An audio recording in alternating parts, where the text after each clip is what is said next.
We'll start by, got it. Thank you for joining us in our third session for Pre-International Conference 2022. We have with us Martha Barlow, who has been hosting these sessions, sharing a lot of great tips on various aspects of the problem-solving process. She's the co-affiliate director for Wisconsin Future Problem Solving, has served on the Board of Trustees, various capacities as evaluator, writer, all kinds of great expertise that she brings to the group. So thank you all for being here. Thank you, Martha, for sharing your session. Okay, so you want to let me share my screen, honey? Yes, we can do that. Sorry about that.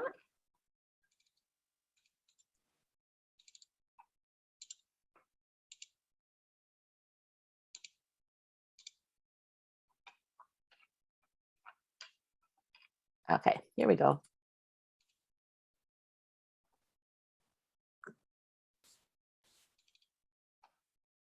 Okay, we have two different topics today. And the first one we're going to talk about showing research in global issues booklets, which can be very challenging. And I'm going to be honest and say I don't really see a lot of research shown in the booklets I read all year. So there's probably two primary ways really to show the research. And one, the easier one is to integrate some specialized vocabulary terms. And I talked a little bit about this in the first session, but let's take another look. Oops. So one way to get started with this is to identify some of the key terms in the topic. And when I say that, what I mean is to focus on the really unfamiliar vocabulary, especially, and then creating a list. So on the topic of antibiotic resistance, if I was reading a booklet and I read the words on the left, antibiotic, artificial intelligence. Question? Olha, nós estamos naquele encontro do Future Problem Solving, que está a ser super interessante. Não sei se...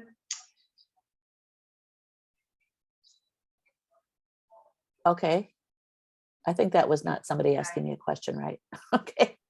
Anyway, to keep going, if I was reading a booklet and I was reading the vocabulary on the left, bacteria, diagnosis, prescription, sign, symptom, that does not, to me, say, oh, research. All right. So when you look through the vocabulary terms, I would say, pull out the ones that seem like most kids would know them, or definitely most adults would know them and so forth. So what you're looking for is the terms that are less familiar. So the ones on the right, antibiogram test, bacteriophage, derivative antibiotics, narrow spectrum antibiotics, phage therapy, if that's how you say it, pharmaceutical pipeline, prophylactic dosing. A couple of these I could kind of guess what they mean, but there's several on this list that I don't know what they mean unless I read the research. So these are the kinds of terms that if kids can use them, in their booklets, that can start to show some research. And then as you research, you can add to this list other things that you learn that are not. Now, these terms, of course, came from the RRR, Readings, Resource, and Research, but you can keep adding to that list as you continue reading about the topic. So then you want to find ways for kids to practice connecting these terms to their writing. So one way you can do that is to, after students have learned the terms, give them a list, maybe pairs of students, and then announce a term. Okay, maybe it's that, I got to pick one, derivative antibiotics or something. And then each pair would create and record a challenge or a solution using the term, either based on their topic knowledge or applied to a practice future scene, or maybe applied to an article that you have read. And then each pair shares their work. So they can hear different ways of incorporating that term into a challenge or solution. Then announce another term, and repeat the process. And you could maybe work with 3 to 5 terms per session, depending how much time you have with your students. And then, over time of having practice with using those terms, hopefully when they're reading the competition future scene and working with that, they'll be able to think, oh, we could use this fits here, that fits there.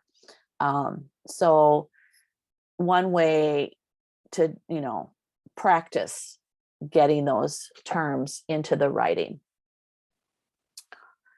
And probably other biggest suggestion I have is, so there's integrating terms, and really the other thing is integrating what I call research nuggets. And excuse me, those would be, pieces of information. I think I have here an important concept, an event, or information that's related to the topic under study. Now, this is quite a bit more challenging for students, to do. But let's take a look at what I mean by that. On the left here is an article summary from an older topic, sports medicine. And this came out of the RRR for that. So you can see on the left, the article summary. And then on the right are a few, what I call the nuggets pulled out. So for example, there's little consistency in the information and methods taught in different sports medicine training programs. The typical sports medicine training program requires between 40 and 160 hours. Nearly 20% of doctors completing the survey said they were dissatisfied with the sports medicine curriculum they completed, and 60% wish they had trained with individuals who specialized more fully in sports medicine. Now, let's take a look at how those might be incorporated into the booklet. So this would be using those nuggets in challenges. And the SAMS program was a sports medicine training program in the future scene for this topic. So on the left is the nugget. And one way to incorporate that is a survey taken in 2000 showed that 20% of doctors in sports medicine programs lasting from 40 to 160 hours were dissatisfied with the curriculum. Since the SAMS program is only 140 hours long, that was in the future scene, participants may also be dissatisfied with the training. As a result, the SAMs may not have the confidence they need to adequately treat patients. Now, as a matter of fact, without having this research nugget, kids may not necessarily pick up on the fact that 140 hours, may not be enough. But, and just to say it's not enough without having something to back it up can sometimes be problematic. So one way to use that. Let's take a look at the next one. It's not clear what is included in the SAMS training programs in the future scene. The trainees may not have enough experience working with other sports specialists or treating actual patients. Consequently, their skills may not be as strong as they should. This would be similar to a situation from research when 60% of doctors who completed sports medicine training wished they had trained more with specialists in sports medicine. And in the first example, you can see that the research nugget is at the beginning. In this one, it's at the end. And then let's take a look at the final example here where it's in the middle. The need for sports medicine specialists is increasing through the promotion of sports by the DSC, which was the organization behind the future scene. A research study from the early 2000s found there was little consistency in the information and methods taught in sports medicine training programs. If this is also true of the various SAMS training programs, there could be a wide variety of quality in the services provided to athletes. As a result, the athletes may not get the best treatment for their injuries. So I think by pulling these out and keeping track of them, and I'll show a few more examples, and then I'll talk about, how do you work with this, nugget kind of idea. One of the things I would point out, like years ago, we kind of saw kids trying to say, it was in this journal on this date and so forth. And I don't feel that it's necessary to have that level of detail. And that's just really almost beyond the pale for kids to remember that stuff. But they could maybe, remember some of these little nuggets. So here's another example with some extreme sports nuggets. And this is just a practice feature scene. Okay, so it wasn't one that you would be familiar with, but mass media glorifies it through ad campaigns and so forth. Extreme sports appeals to type T personalities. Title IX requires boys and girls to have equal opportunities. And those are a few of the nuggets in this thing. And here you can see those used in challenges. The many ads in the media may mislead kids into thinking they can achieve the extreme award at X-Pro Sports, but since all of them are dangerous and difficult, kids might not be able to earn the award and be disappointed in themselves. Or the extreme sports. Type T personalities are attracted to extreme sports. If some get involved with X-Pro Sports, they could get addicted to the thrill of the dangerous activities and take unnecessary risks. And the Title IX law. If the X-Pro trainers don't think girls can cut it, which was something in the future scene, they may discourage them from participating, which is discriminating against them based on Title IX laws. Parents may take them to court, which could affect their business. So just a few more examples of using these little nuggets in the challenges. And by the way, I forgot to say this at the beginning, but you'll get a copy of these PowerPoints. There's 2 today after this session. So don't try to jot all of this stuff down. And a few kind of more advanced examples. A few years ago, we had the topic of human rights. Okay. And here's a few of the nuggets, okay, that could be pulled out from there. These were actually pulled out from a book.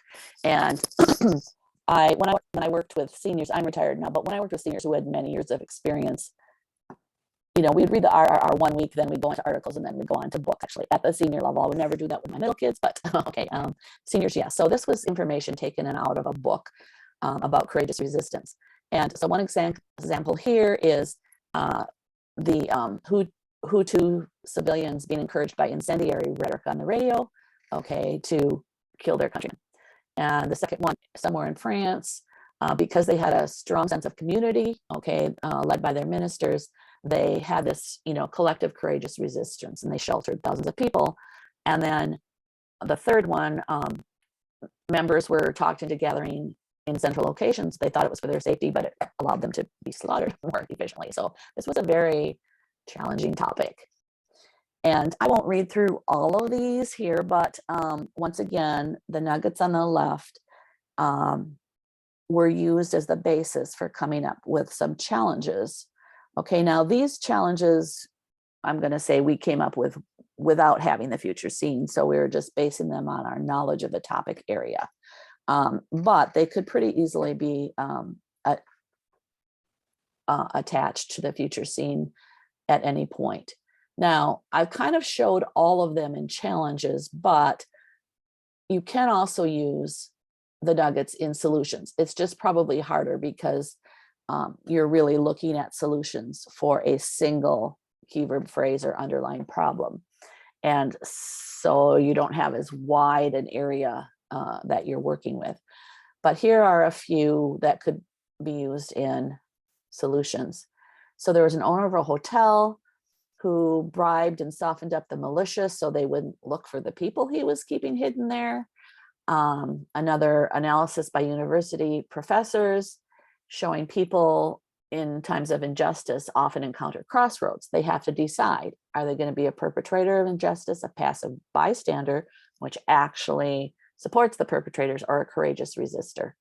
Or the fact that many people in times of injustice adopt an attitude of passive bystander, even if they don't agree, because they are afraid of the risk to themselves. So those are a few nuggets that here are used in solutions. So let's just take a look. The owner of a hotel used alcohol to bribe and soften up the militia so they wouldn't search for the people. So some of the leaders of a citizen resistance group will make friends with the government enforcers so they can party with them and distract them from finding out about the group's plans. So that's a way to connect the little nugget, okay, to an actual solution idea. And let's see. Let's look at the last one. In times of injustice, many people adopt an attitude of passive bystander because they perceive a risk to themselves. So the solution could be Human Rights Watch will recruit top advertising companies and top news media to create a series of ads showing that being a bystander really gives approval to the perpetrators of injustice. So the ads will encourage people to take one side or the other, resist or join the perpetrators, and hopefully they would make the ethical choice. So just a few examples of how to take a little piece of nuggets. Now, first, how to gather them. So you can draw from any research source that you're using. The article summaries in the RRR, complete articles, videos you watch, speakers, you listen to, books you read. And there's a couple different ways. You could use Post-it notes, 3x5 cards. I usually had students have a paper divided into 8 sections and then write a short nugget in each section. Okay, but then, if you really want to be using these, it's a nice idea to type them up and print them on paper or cardstock so you can cut them apart. And then you can play with them, do different things with them. And one thing is you could sort them into categories. You could either use the FPSBI categories, you could use the topic themes from the RRR, or you could use categories, specific to the topic, not necessarily the topic themes. So there's different ways you can categorize. I mean, you just look and say which ones seem similar. Okay, put those together, and then what would we name that group? And then different ways that you can practice using the nuggets. If you have a practice feature scene, okay, read the scene and give a set of nuggets to each group of 2 or 3 students. So maybe you'd give them 3 or 4 nuggets and challenge them to write either a challenge or solution that includes the nuggets and then share. You could do it, you could use them to create a future scene where you provide 5 to 8 nuggets to each group of 3 or 4 students. They read them aloud to each other, and then they put together a real brief future scene that would incorporate as many of those nuggets as they can. They could bullet point the future scene kind of situation, or just, tell it in storytelling form. They don't necessarily have to write out a whole future scene, but just to use some creativity with there. In preparing for competition, it's always your best guess. Okay, you could look through the nuggets, or maybe, in this group, let's pull something from each different group of nuggets that we have that might be relevant to the competition. And then maybe each student in a team chooses 2 to 4 to try and remember and integrate. So some of them, they're not going to be able to find a way to connect them, but others they might. And if your kids are very beginners at doing something like this, even 1 or 2 per team member is probably enough. And, to be thinking, here's what I'm trying to remember, because just it helps if each student has an assigned couple to remember. And I found that as kids get practice with these over a couple of years, they do get better and at doing this. And they even start to see how they can incorporate, especially the seniors, how they can incorporate information from the classes that they're taking. And I found that, with high school students. So I have a couple examples from an actual student competition booklet. Okay, and this topic was trade barriers. And once again, I don't think I will read through these, but you'll get a copy of this so you can take a look at them. And some of this information came for books, but on this topic, this was one of the hardest topics that I ever did. Trade barriers. There's so much stuff to understand economics and so forth. But a number of my senior students were taking economics classes, and they actually figured out how to take information from their econ classes and incorporate those. So like on the upper right-hand corner, I think was something that came from their econ class, where they connected after World War I, the US was undergoing isolationism, which meant they no longer received foreign goods. So fewer and fewer countries bought them, which proved to be a main factor in the Great Depression. So the future scene was about the UK. So they're saying how there's an import embargo in the UK, so they may undergo some economic decline as well. So connecting that to a real event. So my advice is, adapt these strategies to the age and experience of your students. You're preparing, for IC right now, okay, But if you've never done anything like this, then I still would start small and grow from there. But in looking to the future, you could do a little bit of this during the year. If you have brand new beginner students in their first year, maybe just stick with trying the vocabulary things. Okay. And then, move on to looking at the nuggets and so forth. Anybody have any questions on this topic before I go on to the other topic? I have a quick question. This is Anne from North Carolina.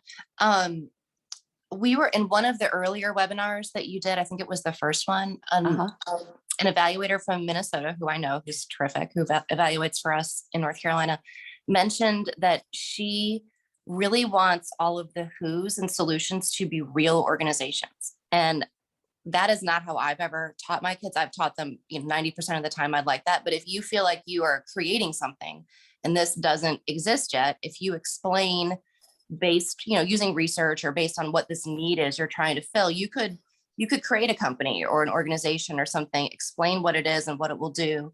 And that's valid. This is making me think about these connections kids are making and the nuggets, and that I think, and without me using those terms, is how they would get to that point of that. What is your feeling on that specifically? Or if this relates to a later part of the presentation, we can come back. But I've been mulling over this for the last 2 weeks, and I just wanted to ask what your thoughts are on that. That's a really good question. And that makes me think I could have thrown something in here about who's, because that is a way to show some research. Okay.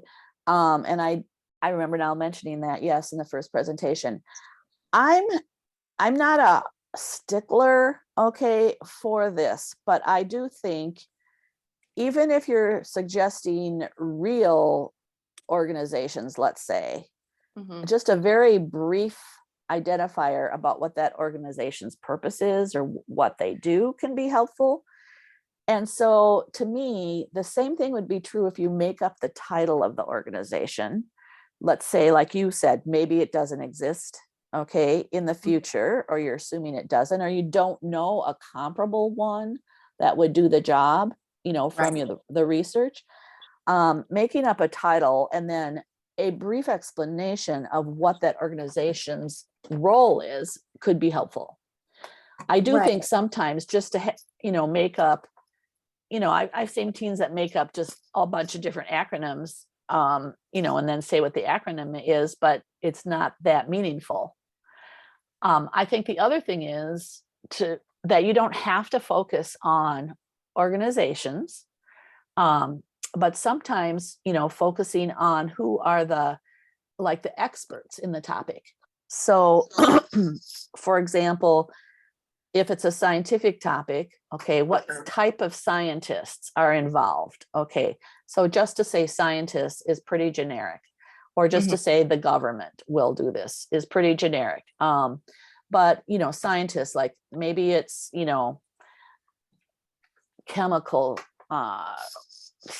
scientists or biological or, really specialists. So to know some of the expert specialists in the area, I think I like to see that as well.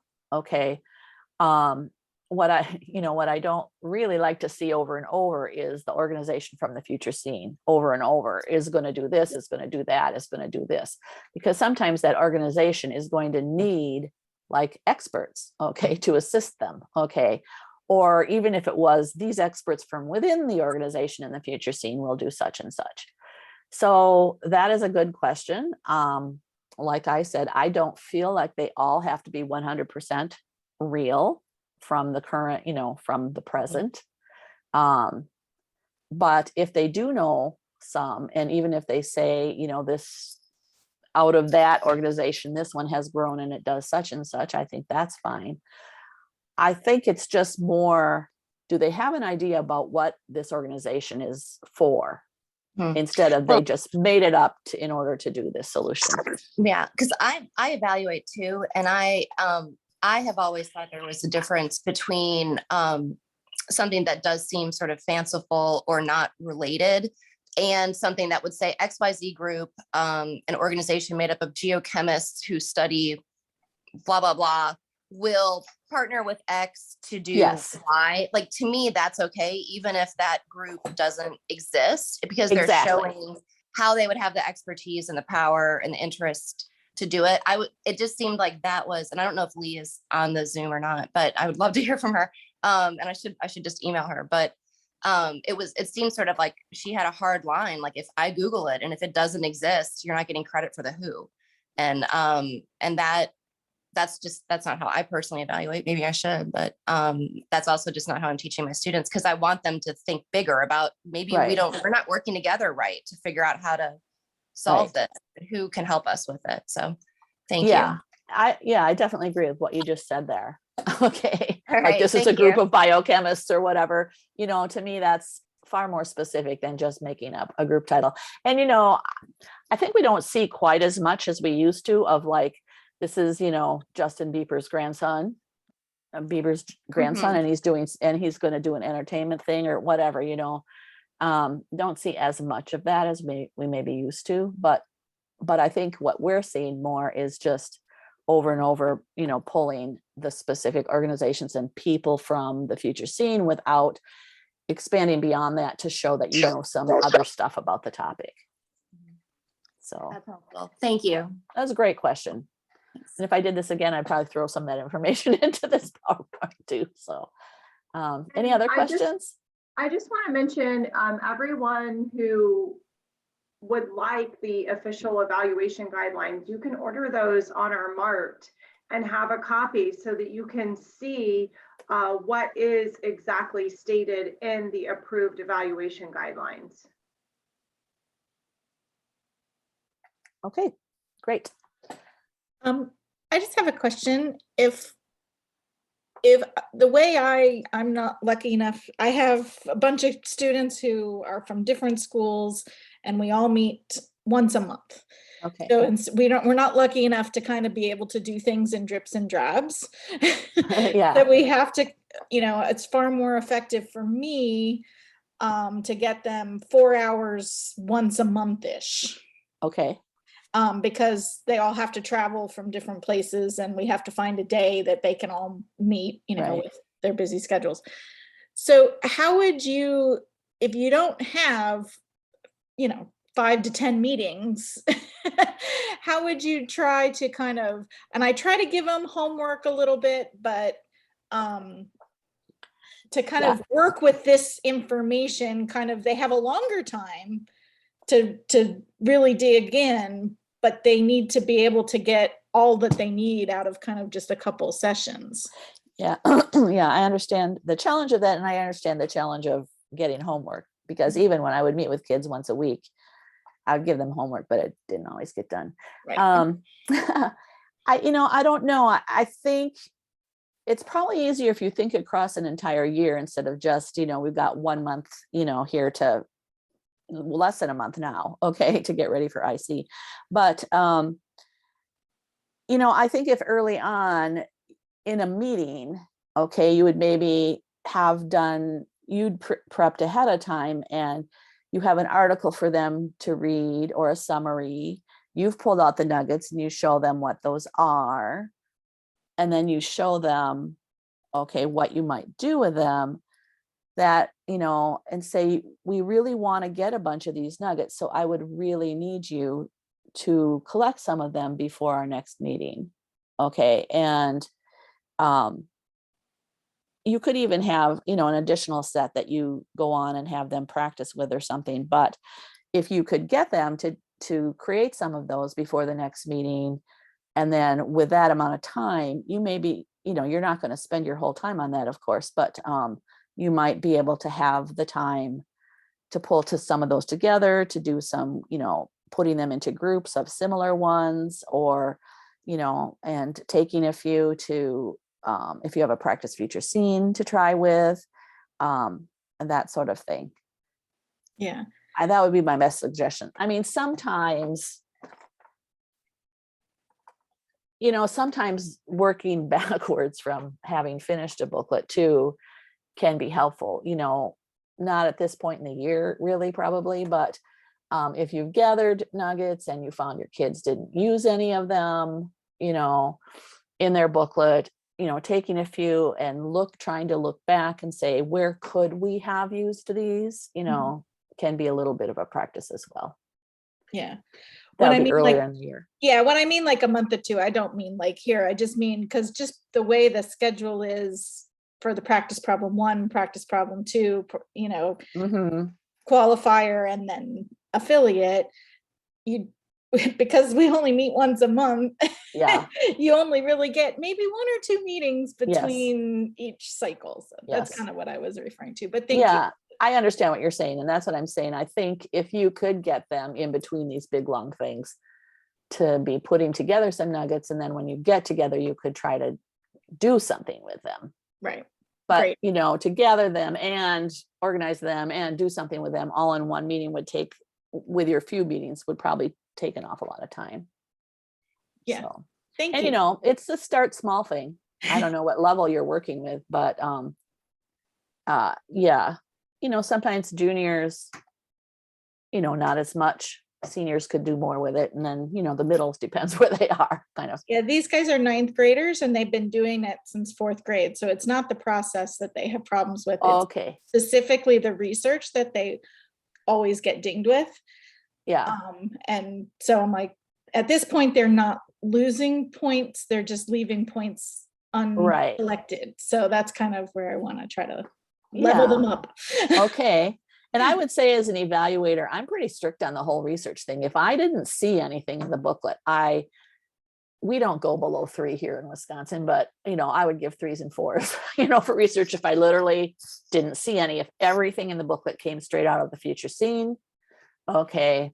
And you could have done it without doing the research, then yeah, okay. They don't get much credit for that. So I understand. And that's the most common, situation that I see with kids during the year, but we have lots of beginner kids and all of that stuff too. So not really expecting it. So any other questions on this part of the topic? Okay, so let's go on to the other one.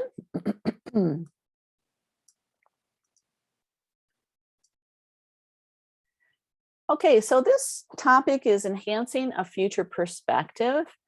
And in retrospect, I did a little bit of this with my kids over the years, and I coached for a lot of years. And sometimes wish I had done more, but this is not something that you can, whip together in a week or two, kind of thing. So this is something you really want to look at building in your kids over time. So, and there's a variety of things you can do to just kind of get them thinking futuristically. First, kind of a long-term project, okay? And that would be to first identify kid-friendly resources.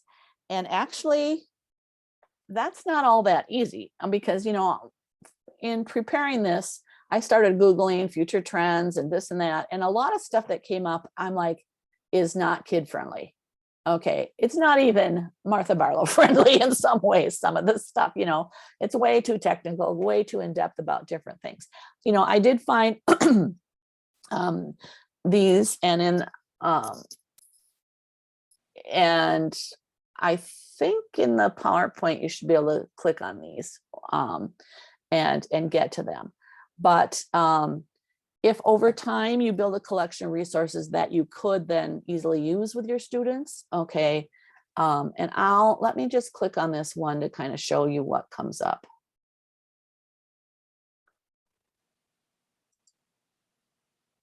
Okay, so here's the Future 100, starting from 2022.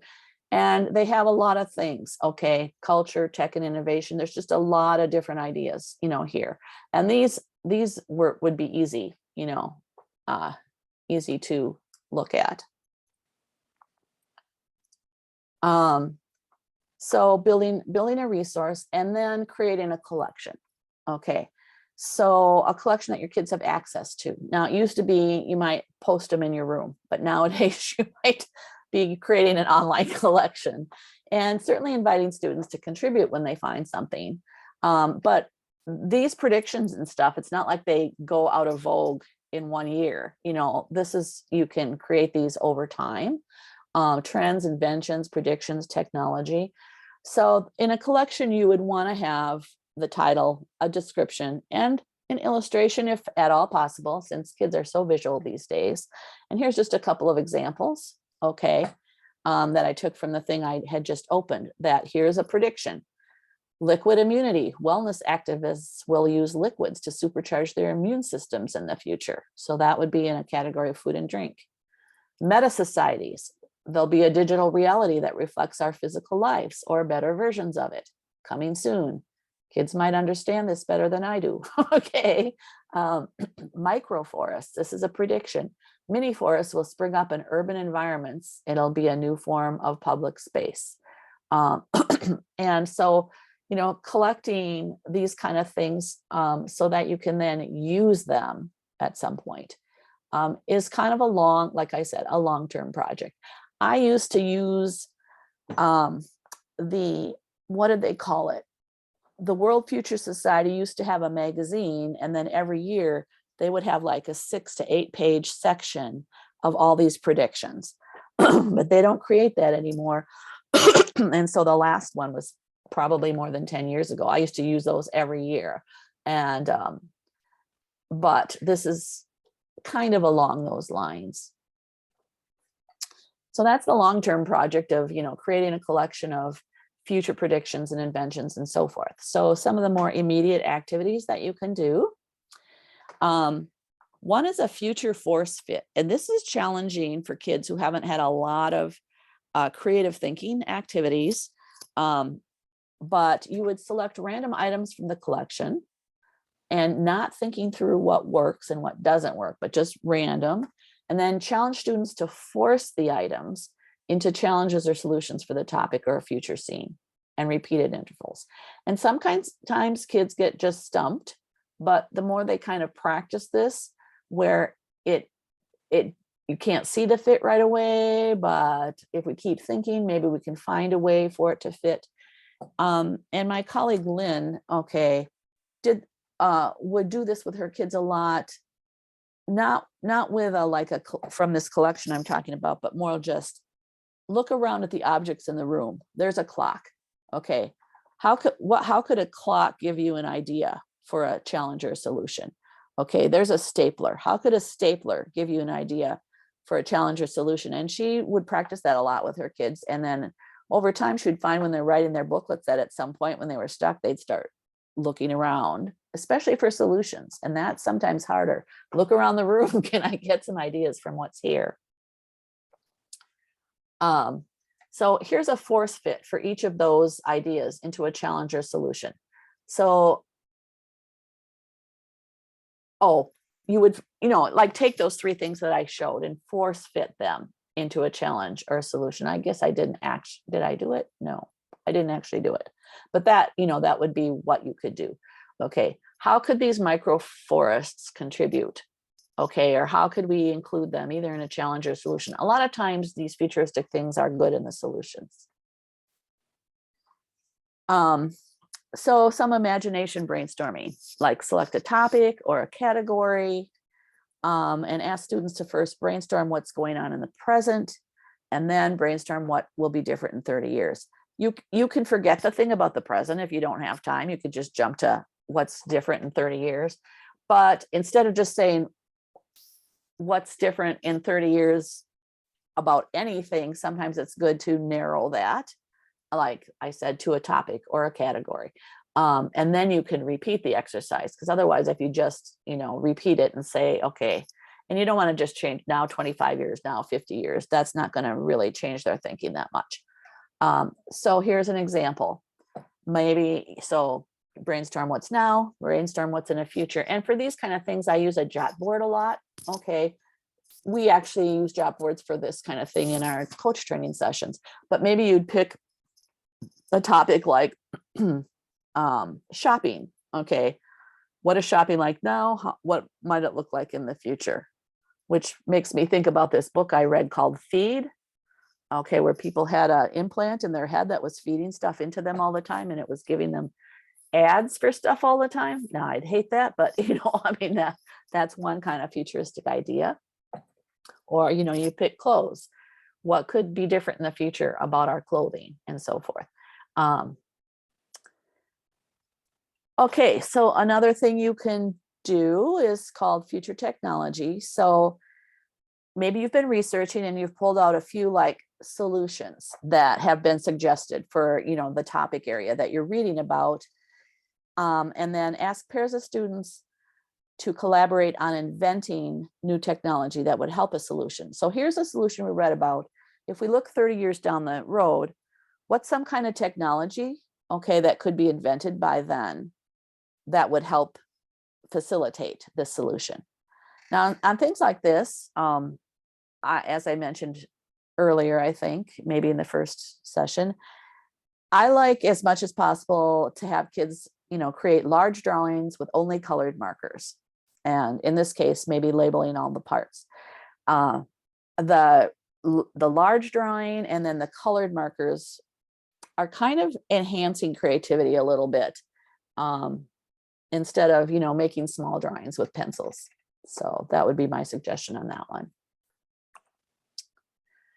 And here's just, you know, even if you pull out things like this and, you know, say, look at all these things, can they suggest you any kind of futuristic technology?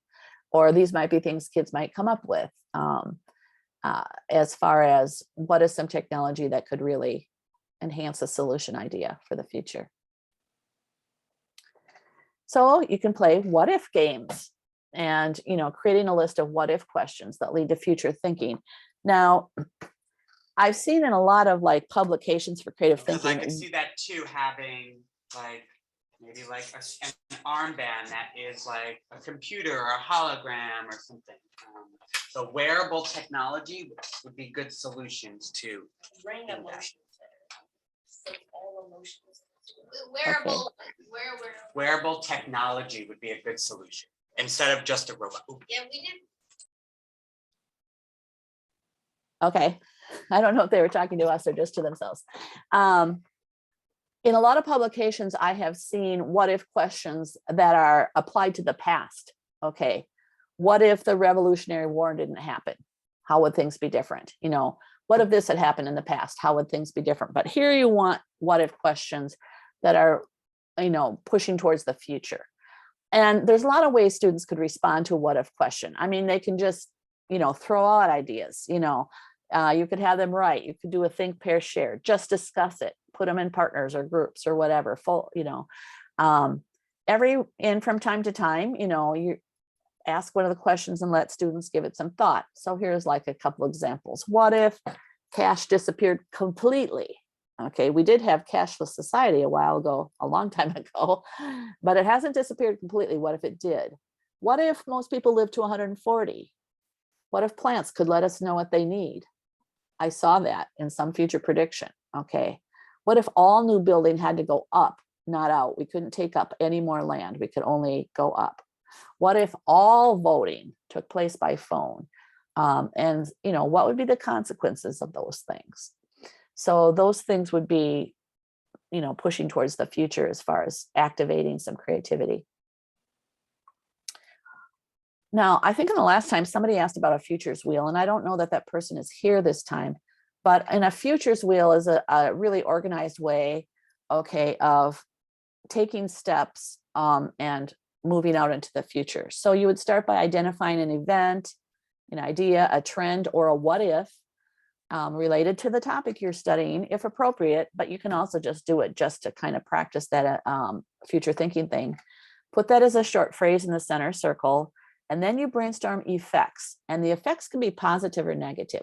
If this is a situation, what might happen? Okay, and you have, and you know, you have like a first layer, and then if those things happen, what might happen out of those, etc. And I'll just show you a picture. It's easier to understand.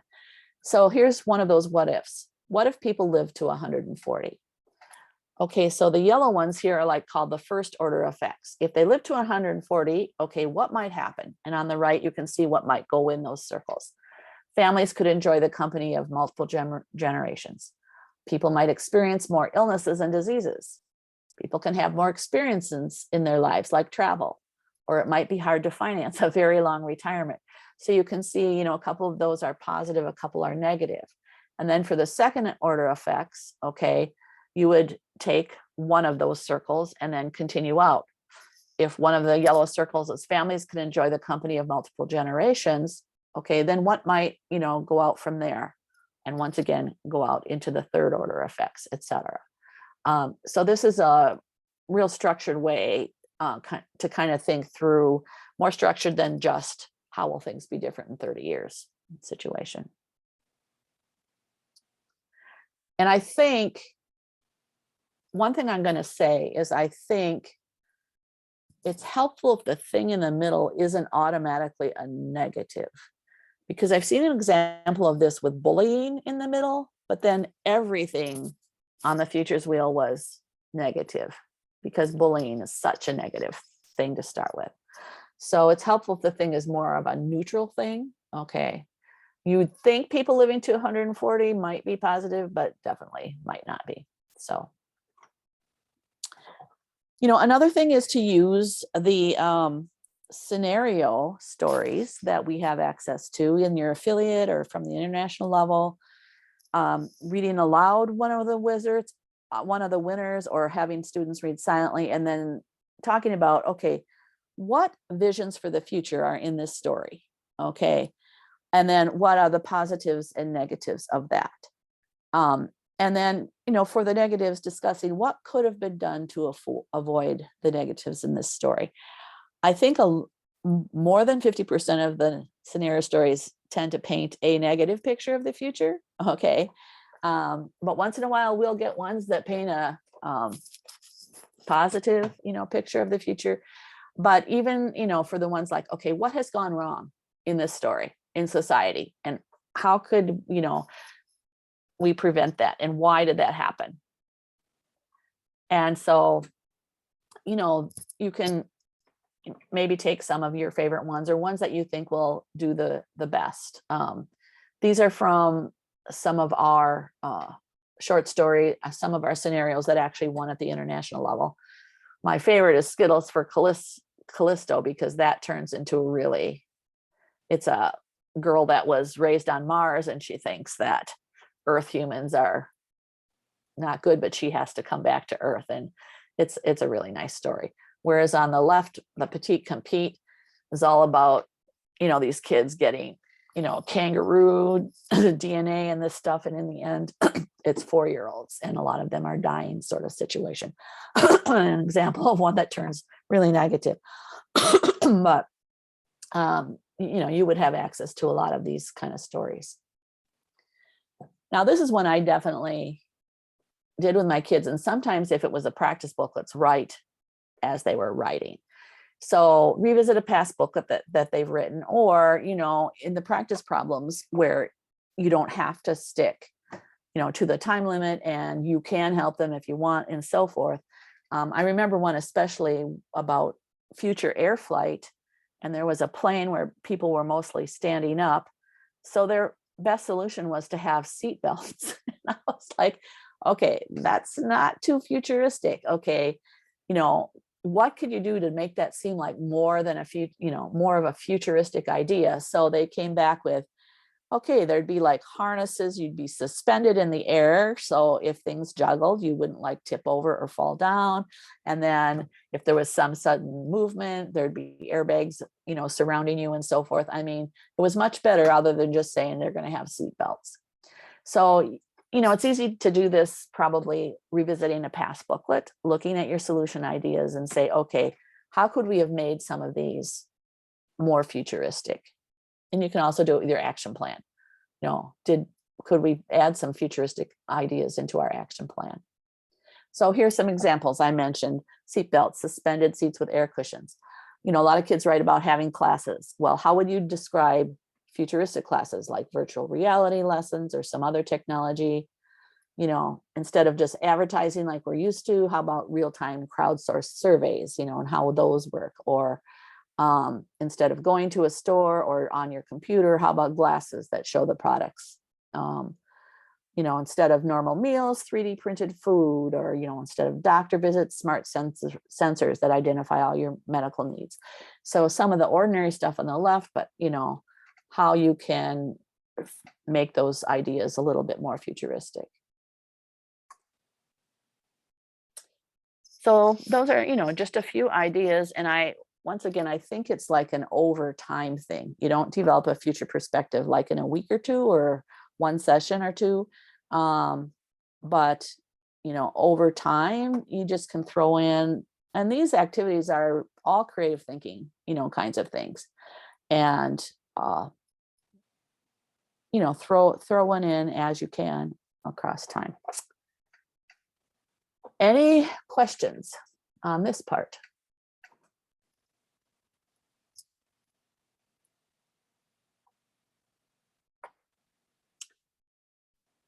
Okay, so I will stop sharing my screen. And